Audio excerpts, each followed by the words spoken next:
Salut à tous, j'espère que vous allez bien. On se retrouve aujourd'hui pour une nouvelle vidéo. Dans cette vidéo, on va évoquer le prochain match du Barça qui aura lieu ce vendredi en Ligue des Champions contre le Bayern Munich. Match très important puisque c'est les quarts de finale de Ligue des Champions.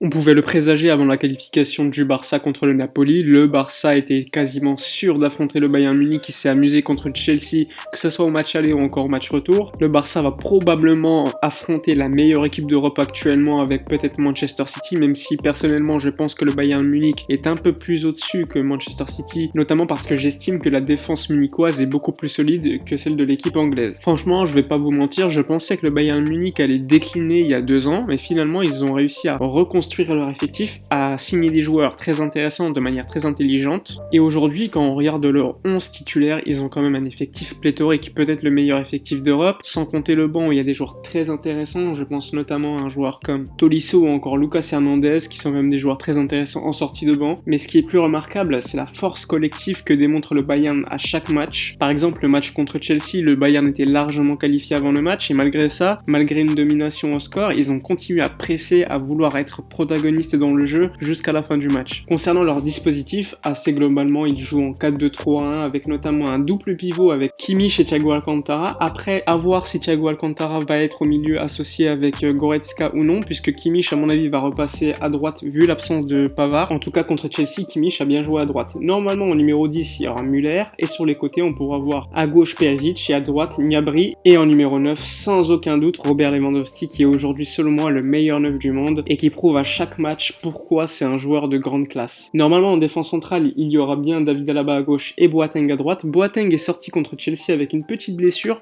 mais normalement c'est pas une blessure sérieuse, donc il devrait être présent contre le Barça, sauf si Hansi Flick à ce moment-là considère que Boateng, il faut pas prendre de risques avec lui, et donc là il y aura un autre défenseur central comme Soulé ou encore Lucas Hernandez. Et enfin le latéral gauche titulaire au Bayern Munich, c'est Davies, probablement la révélation du championnat allemand la saison dernière, et donc comme vous pouvez le voir à l'écran, c'est quand même un 11 très solide pour le Bayern Munich, avec des joueurs sur le banc très intéressants comme je vous l'ai dit tout à l'heure. Il y a en plus Philippe Coutinho qui pourrait rentrer en cours de match, et ce qui impressionne le plus, comme je vous l'ai dit, c'est surtout la force collective du Bayern. Côté absent, comme je vous l'ai dit, il n'y aura pas Pavard, il n'y aura pas également le français Kingsley Coman qui s'est blessé il y a quelques jours de manière musculaire. Côté Barça, il y aura également une absence notable, c'est celle de Samuel Umtiti. Sinon, normalement, Ousmane Dembélé, au moment où je fais la vidéo, il est pressenti qu'il voyage pour Lisbonne avec l'équipe. Après, à voir s'il pourrait être sur la feuille de match. À mon avis, il pourrait être sur la feuille de match, mais je le vois pas du tout être titulaire ou encore jouer une mi-temps. Je pense que s'il jouait, ça serait par exemple 10-15 minutes en fin de match, et encore, il n'est pas forcément prêt pour jouer au haut niveau,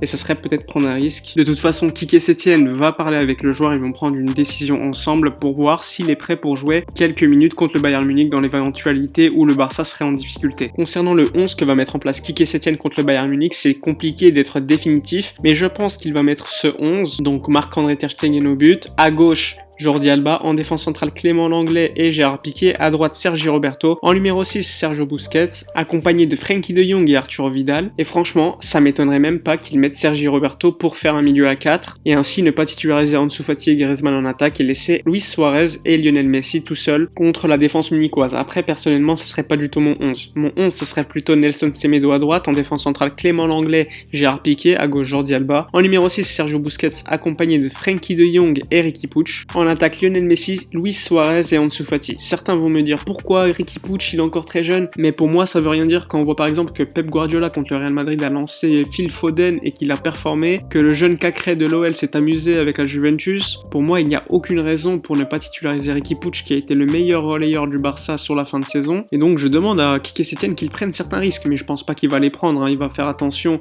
à ne pas brusquer certains cadres du vestiaire, et c'est pour ça que je pense par exemple qu'un joueur comme Sergio Roberto sera bien titulaire au milieu de terrain avec Sergio Busquets, Frenkie de Jong et Arturo Vidal. Arturo Vidal pourrait être très intéressant durant ce match, puisque par exemple si Antoine Griezmann n'est pas titulaire, eh bien Arturo Vidal par sa qualité de projection dans la surface adverse, il pourrait être très intéressant. Après évidemment au niveau technique, ça n'a rien à voir avec un joueur comme Riqui Puig par exemple. Donc d'un côté, soit Quique Setien va prendre des risques, mettre un 4-3-3 avec un vrai ailier, soit de l'autre il va faire attention, mettre un 4-4-2, aller à l'encontre de ses idées, voire même mourir avec des idées qui ne prônent pas de manière habituelle dans la presse. Donc au niveau tactique, ça peut être très intéressant, surtout que le Bayern Munich, c'est quand même une équipe qui joue de manière assez offensive. Le Barça aime les équipes qui jouent offensive et qui se dévoilent. Mais après, le Bayern Munich, ça reste le Bayern Munich, il y a beaucoup plus de qualité que les adversaires habituels en Liga. C'est une équipe qui a des qualités énormes sur les côtés avec Alphonso Davies, Kimmich, Gnabry, qui est en plus de ça le meilleur numéro 9 du monde, qui a un milieu de terrain très qualitatif avec Thiago Alcantara. Et j'ai encore vu certaines vidéos de sa performance contre Chelsea, mais c'est effrayant le niveau qu'il peut avoir en Ligue des Champions. Évidemment, tout le monde dit que le Bayern Munich est largement favori contre le Barça, ce qui est plutôt logique au vu des résultats et des performances ces derniers mois. Mais encore une fois, avec ce format où il n'y a qu'un match, il est totalement possible que le Barça élimine le Bayern Munich, surtout avec Lionel Messi. Quand il y a Lionel Messi dans ton équipe, tout est possible. Après, évidemment, il est plus probable que le Bayern Munich gagne que le Barça. Il suffit juste de voir l'équilibre collectif, l'équilibre institutionnel des deux équipes, le travail effectué par les directeurs sportifs pour planifier leur effectif. Quand on voit que le Barça n'a que 13-14 joueurs de l'équipe première disponibles, ça fait quand même grincer des dents, surtout au vu de tous les investissements qui ont été effectués par le club. Personnellement, je m'attends à un match assez similaire à celui du Napoli en seconde mi-temps, avec une équipe du Barça largement dominée, peu de pressing des attaquants. D'ailleurs, j'ai vu une statistique tourner où on voit que parmi les 3 attaquants lors du match contre le Napoli, celui qui presse le plus, c'est Lionel Messi, devant Antoine Griezmann et loin devant Luis Suarez qui presse quasiment plus. Et lorsque tu joues contre le Bayern Munich, ça peut se payer cash. Il faut une équipe équilibrée